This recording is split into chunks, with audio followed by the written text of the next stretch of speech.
Learn how to start publishing on DriveThruRPG.com. Welcome to DiceGeeks.com Tabletop RPG Show. Level up your RPG campaigns by filling yourself with stories and knowledge. Explore topics from archaeology to film history to writing to literature and much, much more. This is DiceGeeks.com Tabletop RPG Show.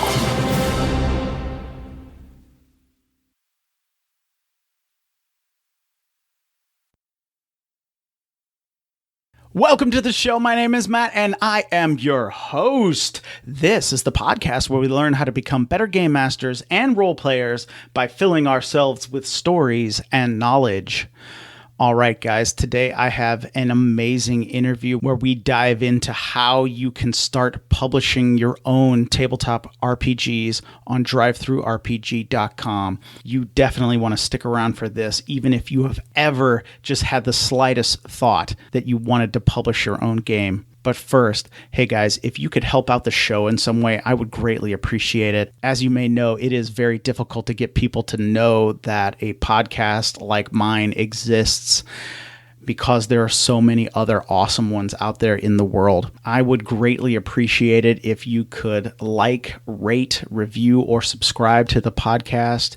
If you are listening to it in some kind of pod player or Spotify or Apple or wherever, you can just hit like buttons, subscribe buttons. You can leave reviews or ratings. Those things help the show immensely, and I would really appreciate it if you did one or more of those things. Also, if you have the means, you can support the show financially at patreon.com/dicegeeks. Again, greatly appreciated. All right, enough of all that stuff. Here's the episode. My guest today is the Indie Publisher Relations Representative for DriveThruRPG, Adriel Wilson. Adriel, welcome to the show. Matt, thank you so much for having me. I'm really excited to be here. Let's just to get it out of the way quickly, if there's anybody listening who doesn't know what DriveThruRPG is, could you just explain that really quickly? Yeah, absolutely. So DriveThruRPG is basically your one-stop shop for digital RPGs, and we also do print on demand. So like, you know, you back to Kickstarter, the person who ran it might fulfill it via DriveThru, and then you've got a link to that RPG, you know, in perpetuity on our site, or you can, get the POD of that Kickstarter you backed. For me, like before I started working there or here, it's like it was the place that I went to for RPGs because I'm a big indie RPG player, and having one place where my entire library is fantastic. Yeah, absolutely. And it is certainly the largest place where you can find RPGs and especially PDFs online. Yes. Yeah, Super absolutely. true. Yeah, absolutely. So I guess before we dive into really your job title and what you do at DriveThruRPG, you mentioned that you're a big gamer. Just let us, what are some of the systems and things that you're playing? So this feels like I feel bad saying this, but I have to say it. So I've been playing right now mostly exclusively the system that my side gig publishing company is putting out. And like I was totally like, I can't plug that, so I don't want to plug that, but that's sort of where I've been focusing my efforts.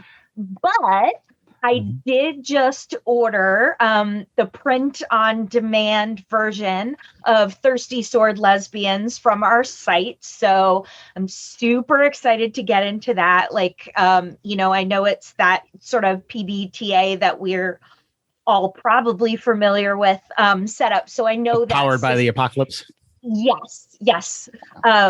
So yeah, I know that system really well because it's a really popular system. So I'm super excited to get this book. I'm always a little worried when you talk to somebody who like works in the industry and you're just like, do you play? I really hope you play. And so that is I'm glad to hear that you play. Now, kind of, what I wanted to talk about today was kind of publishing on DriveThruRPG, and you kind of mentioned it even now that you have a side gig or whatever with a publishing company and things like that.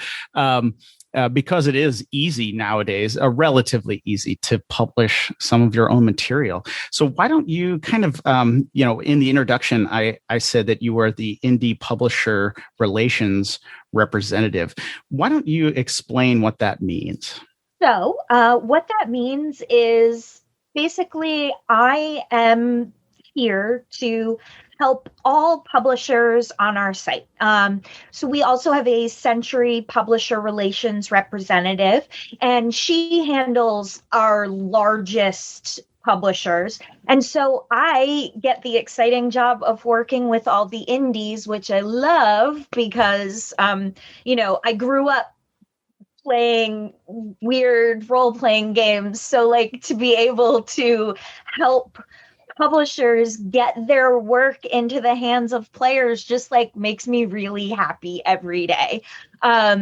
So what I do is when you sign up for DriveThruRPG, I get an email that notifies me that you've signed up, and I'll generally send you a welcome email. I have been bad about that because I've just come off of 3 weeks of medical leave. So I was like, oh no, I haven't gotten back to any of the new publishers. But usually you get a welcome, and that just lets you know that I'm there, and that while you're using the site, if you have any questions, all you have to do is drop me an email and I'm going to help you with whatever the issue is. Unless it's about your money, and then I'm going to send it to our wonderful finance person. So.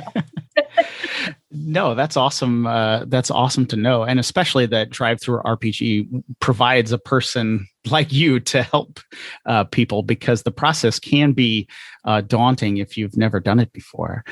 And so that's kind of where I wanted to start a little bit. Obviously, I published through DriveThruRPG. I've been doing so since like 2015. But first, I kind of wanted to think about, if you have some advice for somebody, say, there's a person out there, they've been playing, role-playing games for a while or whatever it is, and they've come up with this idea, and they've kind of thought about, publishing it or writing it, but they don't know really where to begin, and they know about DriveThruRPG. What would be your advice to the person who's just like, has no publishing experience, but they have this interest in sharing, an adventure or some kind of background or something they've created on a game that they love? What would be your advice to the person who just like has no publishing experience? Okay, so there are two sort of things I want to talk about here.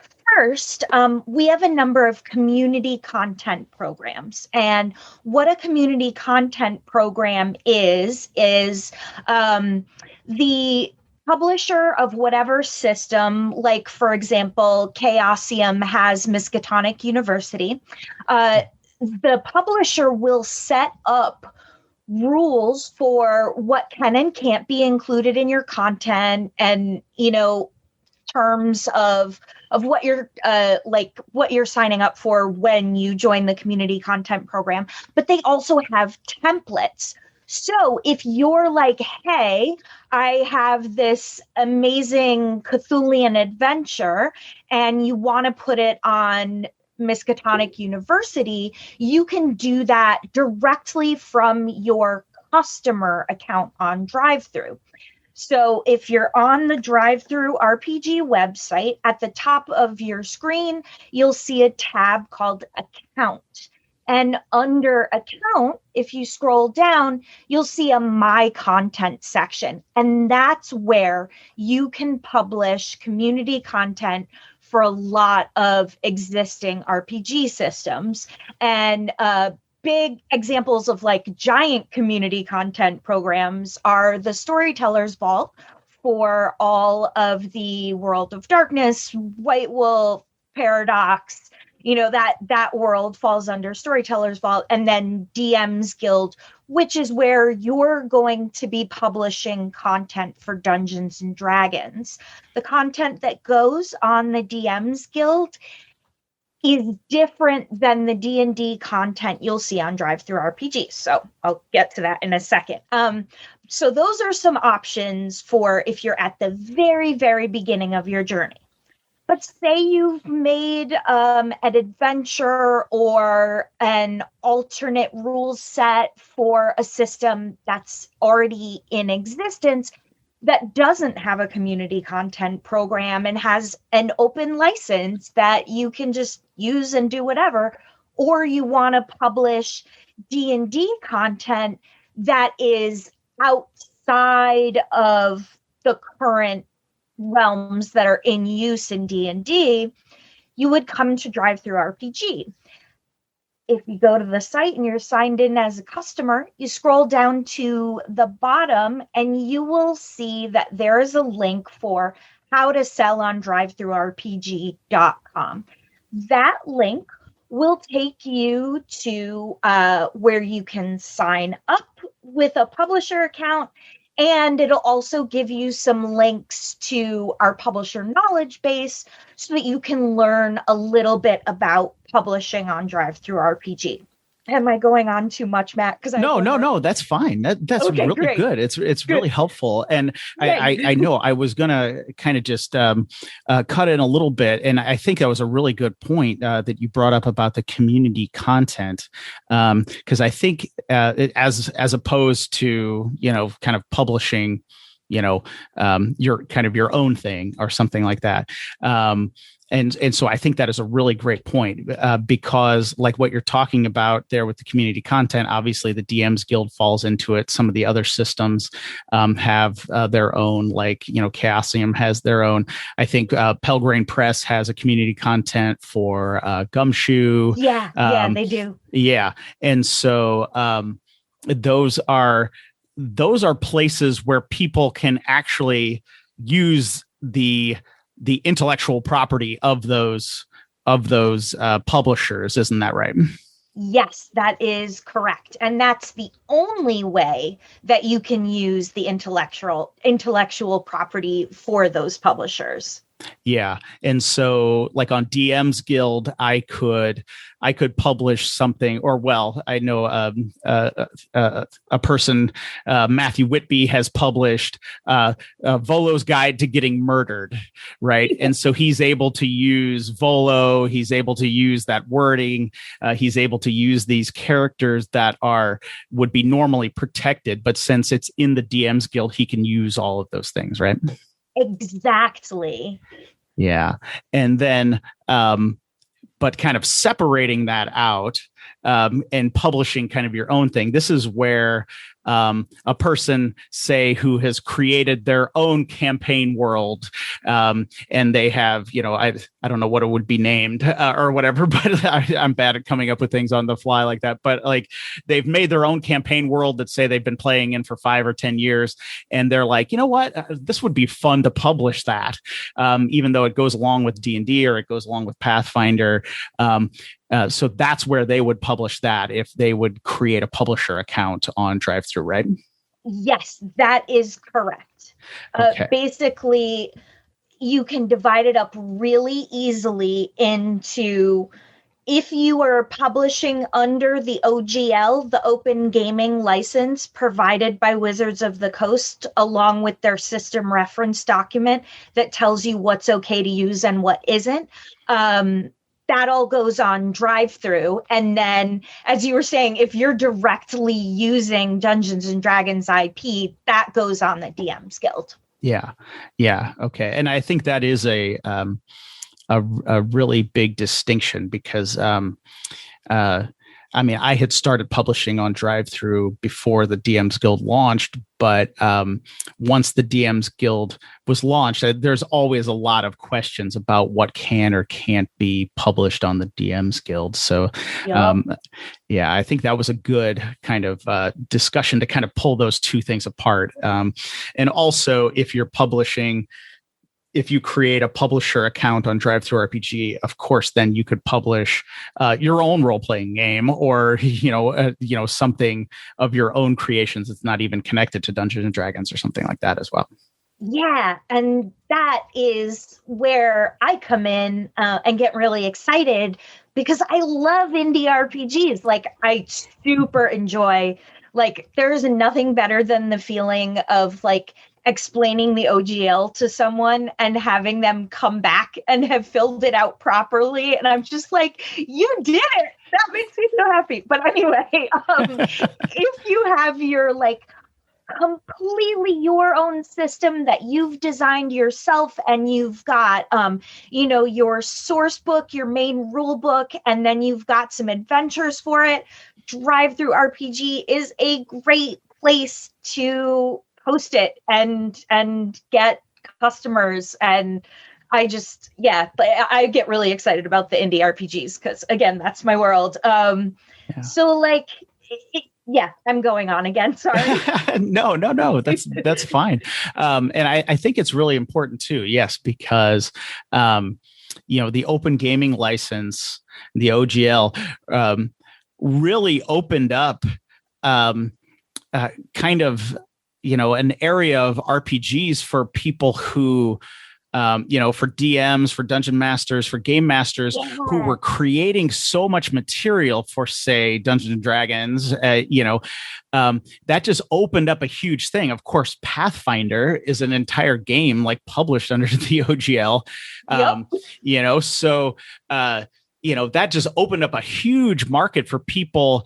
And I always think that this is something, it is on a personal note for a dungeon master or game master out there. If you're running a weekly Dungeons and Dragons game and you're creating tons of material for that, I would say publish it, publish it, and I don't know if you feel the same way, right?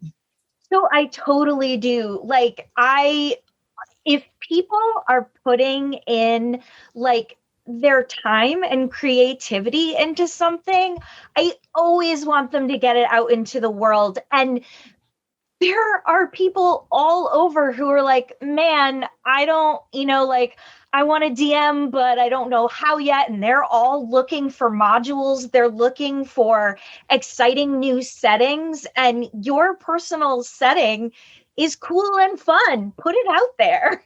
Yeah, absolutely. I couldn't agree more. I think that is absolutely true. And of course, DriveThruRPG is the perfect place to do that, since there is such a large customer base behind it, that it can get out there. And then, of course, as you mentioned, like the indie RPGs, there always comes a time, no matter wherever you started playing RPGs, I feel there always comes a time when you're like, I have some rules. I have a different setting that doesn't fit, in this, place over here. Wouldn't that be fun if I use this story mechanic that I made up one time in my other game, but I just, but the players all really liked it. I could make that into a game. I think that kind of thing happens quite a bit as well. Yes, exactly. And that is the kind of content that I love to see. Like, that's the kind of indie RPG that I'm like, yes, I want to play your game. I want to know what choices that you made coming out of like whatever system you started in. I just think that evolution is really interesting for the people who are doing that creative work, and for the people who are playing those games, because they get exposed to, a new perspective on a way to tell a story or a way to resolve a conflict that they might not have gotten otherwise. Yeah, absolutely.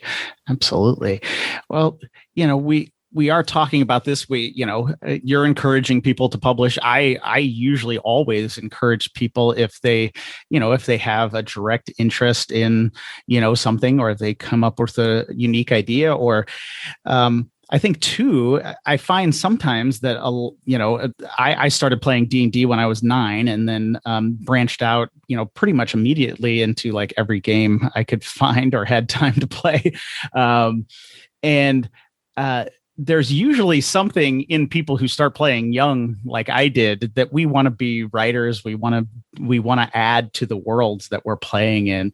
So I usually encourage people just to kind of go for it. And setting up a publisher account on DriveThruRPG.com is really simple, right? Oh my gosh, it's so easy. So again, be logged in as a customer. Scroll down to the bottom of the screen and you'll see 3 columns. The second column, account. The 1, 2, 3, 4, 5, 5th thing down on the list is how to sell on DriveThruRPG.com. Click on that link and you will be taken to a page where there's a big red button at the bottom that says get started. You'll click the button and then you're going to choose what kind of account you want. So we have two kinds of accounts on DriveThruRPG. We've got an exclusive account and a non-exclusive account. You might wonder what the differences are. Well, I'm going to tell you. So when you are exclusive with DriveThruRPG, you get 70% of the price that you set for your book, and DriveThru keeps 30% of that. You can sell your print books anywhere you want, but you make an agreement to exclusively release your digital content on our site. You get a little bit more. We have, things that determine how and when stuff shows up on the front page. So you get a little bit more exposure there. And it mostly comes through our publisher promotion points, which is something you earn by being a publisher with us. Even if you haven't uploaded a title, you get some PPP every month and you can spend it in the promotion section of your publisher hub to promote things. What is PPP? Publisher promotion points. That's always hard for me to say too. Yeah. And then with a non-exclusive account, you get 65% instead of 70%. Again, you can sell your print version of your book anywhere, and then you just get a little bit less PPP per month. And so once you choose that, you'll enter your payment info and you'll choose your username, which is your publisher account name. So say you already have an established name as a DM, or that you've got a website or you've published under in the past, you're going to want a name that tells people what kind of games you make. And if you have questions about stuff like that, we're also here to help you. So you can just send me an email and be like, Adriel, is this a good name for my publisher account? And I will give you my opinion based on being on the site all the time and seeing, what things customers respond to. Yeah. No, that's awesome. And thank you for explaining kind of the process there. It's been a while since I went through it, so I'm trying to remember, but it was pretty easy to get completely set up. And now, I am thinking, we're encouraging people to publish. I think it's great. I think it's a great, healthy creativity, kind of a creative outlet for people. Since usually people who are playing role-playing games are super creative anyway. But, there would be some concerns. And I think a person who's out there, who's been playing games, wants to maybe start publishing, but they've never worked at Wizards of the Coast. They've never worked for Paizo. They don't have, a YouTube channel with, 200,000 followers on it where they give DM advice or something like that. So they're going to publish something on DriveThru. How, what would you suggest? How should they even get started and get their products noticed by people? So there are a lot of tools that we provide to help you get more visibility on our site. And I have seen them be very, very effective, which I think is really exciting. So when you're a publisher with us, you've signed up and you're logged into the site, you've clicked publish at the top of the screen, and you're looking at all of these tools available to you. And you're like, okay, what is the best way to get my name out there, to get my game in the hands of customers and get them, get them on my list so that I have people who I can tell when I have a new game coming out, all that good stuff that you want to have happen when you set up your publisher account. The first thing you should do is make sure that you've selected the appropriate filters for your title. Okay, so you've got your awesome campaign that you've written up as an adventure for folks to play through. You've got the OGL in there, and you want to make sure that you select okay, this is Dungeons and Dragons. It's published under the OGL. It's either classic D&D or 5e compatible, that kind of thing. Make sure you're selecting those.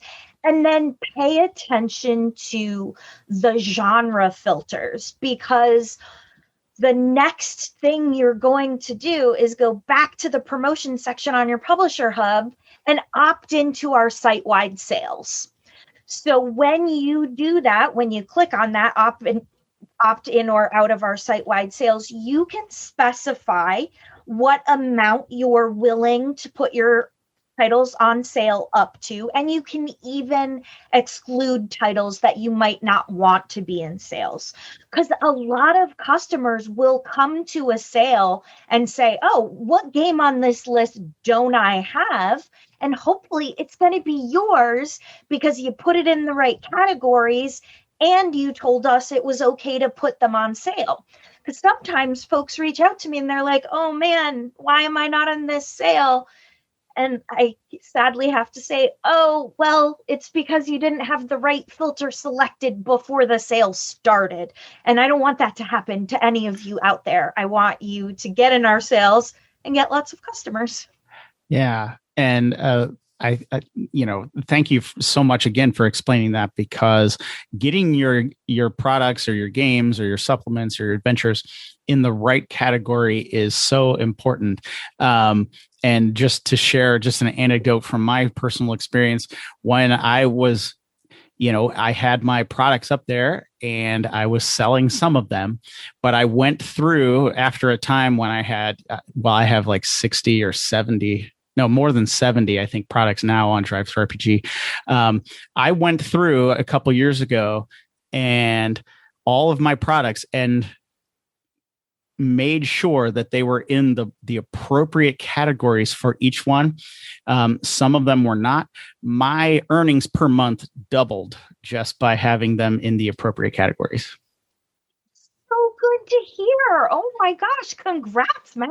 Yeah, thank you. Thank you. But I mean, and it was basically just making sure that I had them in the right categories. Yep. Yeah. Yep. Yeah. And then the site-wide sales, that's always a matter of an opinion. I usually just opt all of mine in because I want exposure when, something is on sale. I want exposure to my games. Yeah. Absolutely. Mm-hmm. Good. Yeah. I'm really glad to hear that, because that is the easiest way to get exposure and get customers. And then, from there, you start building up. I don't want to scare anybody off by saying too many things about how to do stuff, but you can always email me. My email is publisherservices@onebookshelf.com. Okay. Well, thank you for sharing that. And so they can ask any question that they may have. Any question about DriveThruRPG, if you email that address and it's about cards, I'm going to send you to Brian, who is awesome. And if you email that address and it's about the DMs Guild, I'm going to send you to Jack, who is also awesome. All right. So yes, if we're publishing on DriveThruRPG, so we'll send it to that email right there. Yep. Yeah. And yeah, and I was asking about that, about selling because, and I mentioned earlier, nowadays, we've just had a technological revolution, obviously, that almost goes without saying, and that it is relatively easy to put up a PDF, that you could write up and you could have it on DriveThruRPG in a matter of days or possibly hours, depending on when you've gotten started and things like that. And so that is kind of the easy part. But, what we're talking about just here is, getting attention and getting people to find it, because the flip side, the downside of it being kind of easy to publish something is now that there are so much stuff that things can kind of just get lost in a kind of a tidal wave. Do you see that happen sometimes? I absolutely do. And you know what? One of the common denominators I see when something gets overlooked is the presentation of your cover.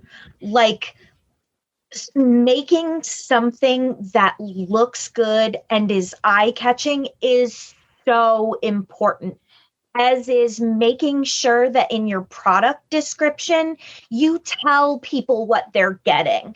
Because a lot of folks, they won't, take a chance and buy something if they're not sure what it's about, right? Like, is the system something they think they'll be interested in, or is the world something they think they should be interested in? You want to use that section to really tell people what your game is about, or your setting is about, or your adventure is about, and why it's different from every other adventure and setting out there, and why it's appealing to the folks who are looking for games that are about the filters you selected earlier in the process. Yay.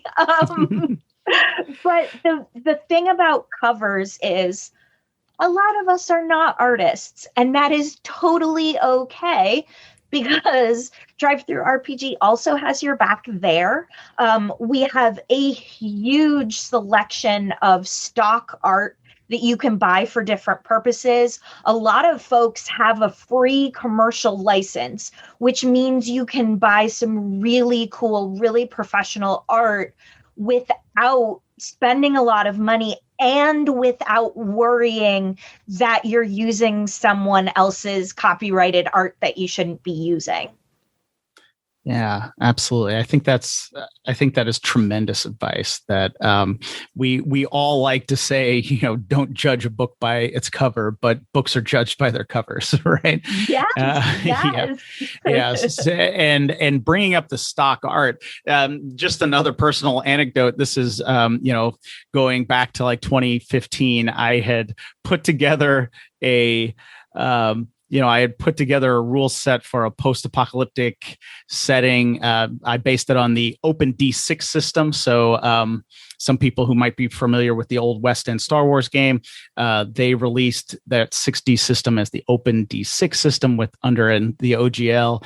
And I put together a kind of a custom rule set using the OGL, and I put together this post-apocalyptic setting, and I released it. It's called Anarchy. I released it. I put it up on DriveThruRPG, and I had a black cover on it with just some regular fonts, because I didn't even know about stock art and things like that at that time. I just wasn't even thinking about it, right? Because I had spent so much time kind of with my head down working on rules, and then, mastering publishing, because I had never done anything like that before. And then I kind of look at it and I'm like, well, it has a black cover on it with just no fonts, and nobody knows who I am, and so now it's different. Now I have a really cool cover on it now, because I realized it was just passing by and people didn't see it. Yeah. Exactly. Thank you. What you beautifully illustrated why it's so important to have a good cover. It gets people's attention. And we will also, if you're ever hey, can you take a look at my title and offer me some suggestions for ways that I can like garner more attention with it? We're happy to do that too. But we also have an amazing publisher Discord, and it is a great place to talk to other publishers who are in the same like boat as you, like, oh, maybe I'm new to this and I'm not sure what I could be doing. And then there are publishers who've been doing it longer, like yourself, Matt, and you can offer those like kinds of experiences so that people are like, oh, okay, Matt told me about this thing, so I want to make sure that I do it right, initially, or, to ask questions. It's awesome. I really like that we've got a place for our publishers to talk to one another, because I think that like when you're out there and you're making this stuff, and if you're doing it by yourself, like you want like feedback from your peers. So join our Discord. Okay. And I have to say, I did not know it existed until I started emailing you and setting up this interview. So I will see if I can join and hop on there, because I need to learn more myself, so, as we keep going. But you also mentioned like the stock art on DriveThruRPG, and I'll just share another example. Because I make the Books of Random Tables series. Most of my podcast listeners know that.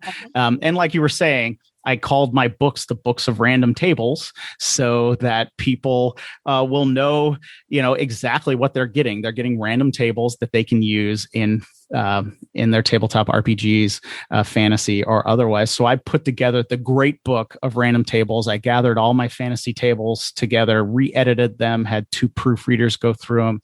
I added 20 new tables to them, and I put them in a big book called The Great Book of Random Tables. And I really wanted some nice artwork. Well, I contacted some artists, and, I got some prices back that I thought were more than fair, but I just couldn't pay them. Right. Yeah. Because I got some prices that were like $3,000 to $5,000. I think the artwork would have probably been worth like $10,000, but I just couldn't spend that, that outlay on a book. And I would, urge people not to do that if this is some of your first kind of things. I'm talking a little advanced here. So what I did was I just went on DriveThruRPG, and I found some amazing stock art. And I think I ended up paying like $240 or something for a cover and like 13 or 14 huge plates in, page or double page illustrations that are in the book. They look phenomenal. I get compliments on the art, when I'm showing around, and I just tell people, well, it's stock art. Here's the artist names. You can contact them if you really love their art. So there are, and I know, some people say, oh, well, somebody else could have your cover and things like that. But the artwork is phenomenal. It puts it in a range that I could afford and that I was willing to spend on my book right at this stage of my publishing. So I don't see a problem with doing that. And from customers that I speak to, they don't have a problem with it either.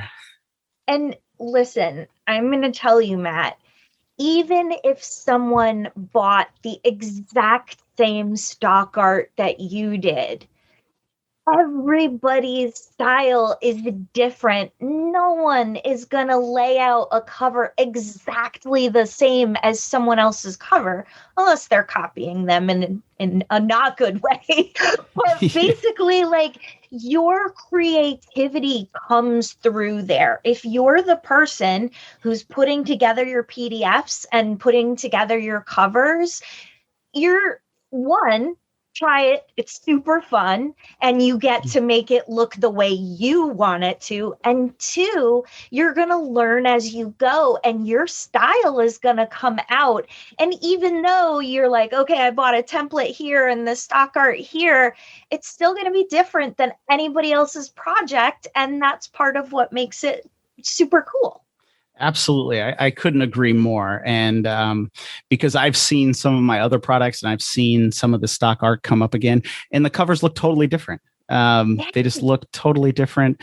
They're handled in a different way. Some people, put effects on them and stuff. Some people just kind of use the image. So, I mean, it is just not that big of a deal, in my opinion. Yeah. So similar to you, I design and publish my own games as myself, as well as my side gig, which is a lot, but apparently I really like RPGs. Anyway, I was doing some product approvals and I saw the coolest piece of art, and it was from this artist. She has a Patreon. She has stock art on our site. She's really cool. And I contacted her and was able to get some custom art for a game that I haven't, I've done the layout portion of it yet, but I haven't done the writing it down portion of it yet. So that's got to come. But it was so cool that I was able to get exactly the type of art I wanted because I had seen that person's work on DriveThru. So basically all that to say, it's also good for artists. Yeah. Yeah, absolutely. And just to tack on to that, I mean, the names of the artists that I've used their stock art, they're on a list. And once I get into a position to really pay for something, I'm going to contact some of them because their art is phenomenal. So, yeah.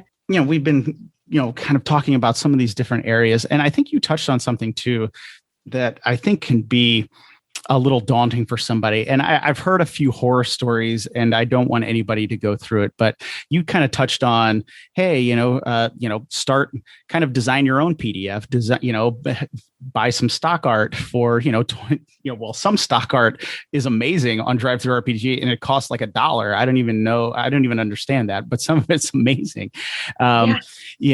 So I try to encourage people too, who are just starting out, to try to do as much of the publishing and the design work and the writing work and the art as much as they can do for themselves, do it themselves, because I've heard a few horror stories where people haven't had a lot of experience and they spent, thousands of dollars and they release don't it. Do that. Yeah, people do that and they release their book and they sell like 10 copies and then they think, well, nothing works, or there's no market for RPGs, which is a total lie, right? I mean, there's a huge market for RPGs, especially for single or very small creators. There are a lot of people out there who are looking for, different voices and different products. So, how can we avoid a horror story of, say, spending $10,000 and then selling only 10 copies or something like that? Okay, so first of all, don't do that.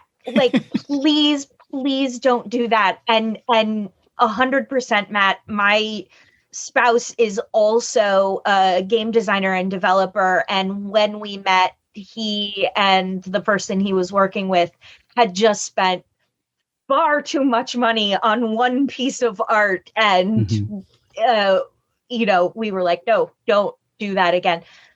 Mm-hmm. Come to DriveThru, check out our stock art, and I don't want to say realistic, but be realistic about your goals. Remember that the first title you put out, it's not going to sell 1 million copies. It's just not. And that's okay because you're just starting out, but you're going to get better. So while you're starting out, do what Matt said. Do as much of the work as possible yourself. Use the DriveThruRPG resources, because in the art section, you can also pick up book templates for digital layout. And we provide templates for print-on-demand layout. Although if you are just starting out, work digital first. We'll get you up and running to print on demand, but start with your digital copies, because if you're starting everything from total scratch, You want to not make it so difficult for yourself by doing everything that it's not fun anymore. Yeah. Yeah, absolutely. And yeah, I think that is phenomenal advice. And especially there too, that you pointed out, go digital first. I was digital for like 3 or 4 years before I even really attempted print on demand. Because I think some people don't even realize it's just like when you're making a PDF, you can make a PDF layout in Word, right? Like, in a free or in Google Docs, you can just make a layout. And usually I will say if it's like less than 40 pages, if it's more than 40 pages, you're going to pull your hair out. But if it's like 40 pages or less, you can do a layout in Google Docs and save it as a PDF. And you didn't even have to buy any kind of software or anything like that. And there's your PDF. Print on demand, a little bit more complicated than that. Yes, you can totally use those PDFs for digital. Please do not try and use them for print on demand because they will not work correctly. Yeah. So if you've leveled up, if you're like beyond the Google Docs and Word stage, there is a free layout program called Scribus. There are tutorials for how to use it on our site. And keep this in mind for print on demand. You don't have to go there yet while you're just digital, but there are free resources out there and we can help you find them because we want you to succeed, because then there are more RPGs for me to play. Yes. Or as I like to say, more RPGs that I buy, read through, and look at longingly, and because I just don't have enough time to play. Yep. It's an adventure from your couch, and that's cool too. Yeah, it is cool. It is a lot of fun just being able to read some of the games. Because there is a pool of creativity out there that is really phenomenal. So, and I think pointing out Scribus or Scribus. I don't know how to pronounce anything because I read it so much.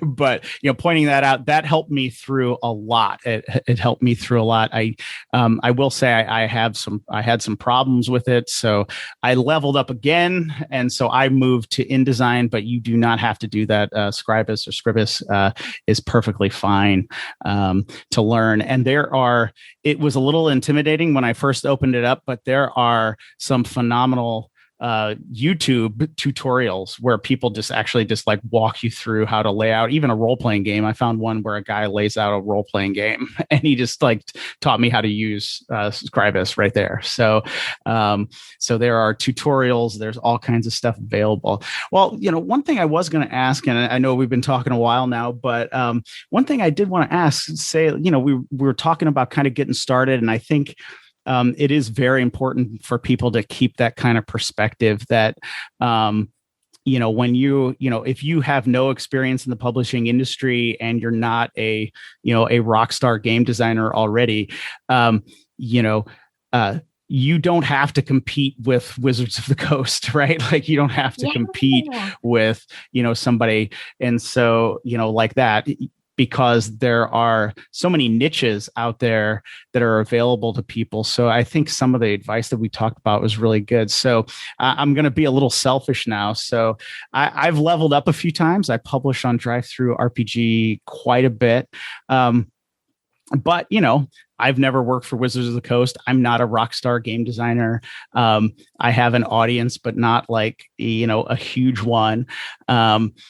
What are some things that somebody, now with some experience under my belt, how can I really, level up again, right? How do I get to level 10 or level 11 or something like that? Do you have any advice on that? Yeah. What is your social media presence like? Mm-hmm. Yeah. Not too great. Twitter is okay.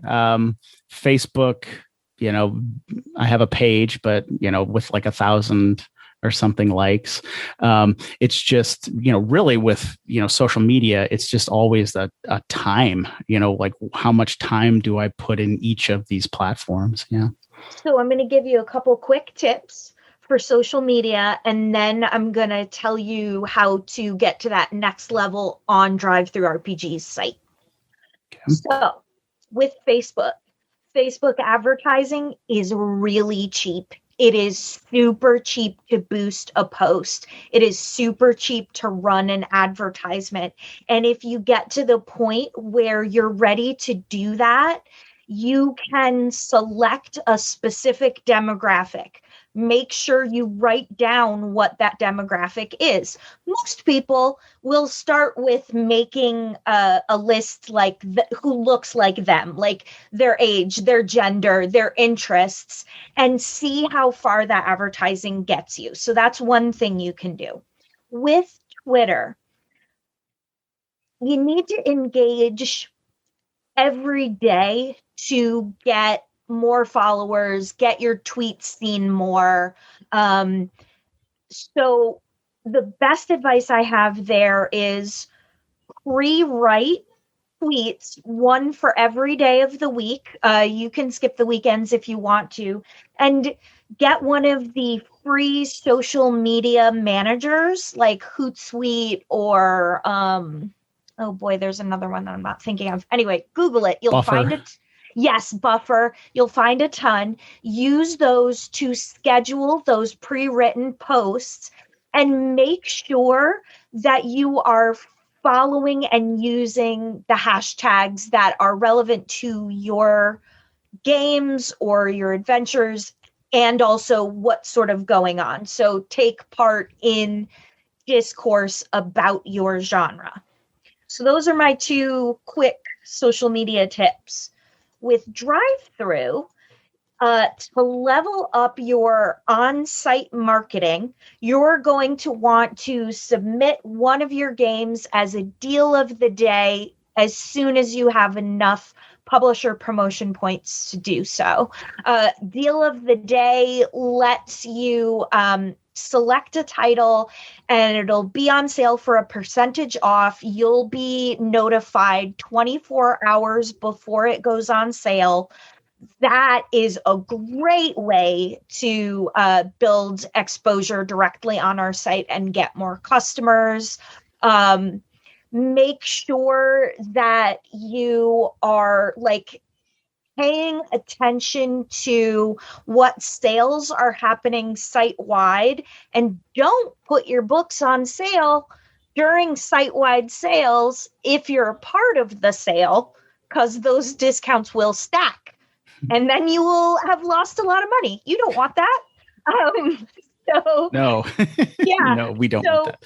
No, so make sure that you're having sales at other times and that you're using our email customers feature, because with that tool, you can send messages to people who've purchased maybe one or two of your titles and offer them a special discount on some of your other titles so that you're getting more sales, but also more engagement from your audience, because the more engaged your customers are, the more they're also gonna help promote your work. So make sure that they have your socials. You cannot include those links in your product listings, but that's okay because you can include those links in the purchase notes for your title. And that's the perfect place. They're like, oh, I just bought this game. I'm totally going to follow this person on Twitter or Facebook. Yeah. Yeah, that's great. I think that's great advice. I think that's great advice. And I know it and I would encourage, I did like what you say there. You know, you had mentioned like a lot depends on what your goals are and things like that, because there are so many, you know, once you start getting more and more advanced, there are so many kind of moving parts, right? There are so many kind of plates you have to keep spinning or whatever, you know, because there is Twitter and Facebook and advertising, as you know, and some of those things on DriveThruRPG. So I think it's good to hear kind kind of a rundown of some of our options, and just know that maybe we're doing one of them really well, but there's other options out there too. Yeah, exactly. Yeah, absolutely. Well, I've had you on here a long time. Adriel, I could keep asking you questions because this is fascinating. And obviously I do this, I do this for a living too. So, it's really fascinating. But if people are out there and they want more information, they want to ask you some questions, why don't you remind people where they can find you at? They can find me at publisher services at onebookshelf.com. And honestly, if you're on the DriveThru site and you see that contact us button, that's usually me. I mean, if you're submitting a ticket to customer support, that's a different team, and they are all wonderful people, FYI. Like, I love working with them. So if you, as a customer, have ever had a problem on the site, be sure to use our customer support link because they're great. So right below the big red contact us button on the bottom is a contact publisher service. When you click that, you'll fill out a form. It sends me an email and I will respond as quickly as I can. All right. Well, thank you so much. And I will be sure in the show notes for this episode that I will put some links down there so that anybody who is listening, if you head over to dicegeeks.com, you can find those links. You'll find the email. You'll find some information on publishing on DriveThruRPG. They'll all be in the show notes there. So, Adriel, it was a pleasure to speak with you. Thank you so much for coming on the show today. Thank you so much for having me, Matt. This has been great. Oh my goodness, this episode was just packed with tips and tricks that I wish I would have known back in 2014 and 2015 when I first tried publishing on DriveThruRPG. This information would have been so helpful back then.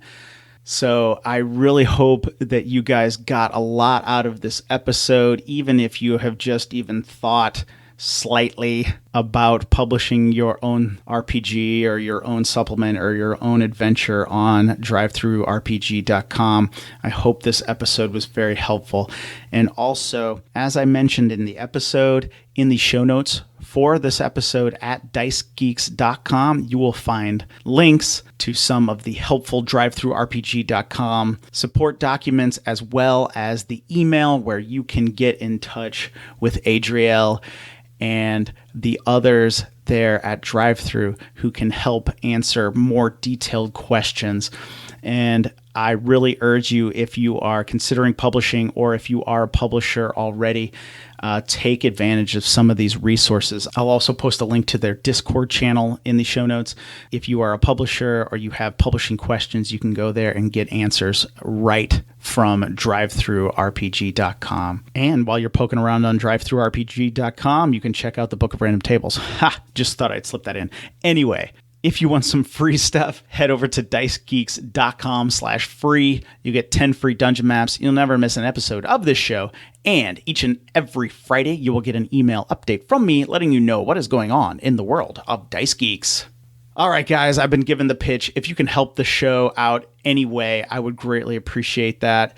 It is a lot of work putting these episodes together. And so if you can rate, subscribe, review, or support the show financially at patreon.com/dicegeeks. Greatly appreciated. All right, guys. I'm sorry I have to say that a whole bunch, but, making a podcast is a lot of work. And, I just need your help. And I appreciate all of you guys. So I just got to let you guys know about it. So thank you. If it's getting on your nerves, sorry. But I just kind of have to do that so everybody who's listening can find out how they can help the show.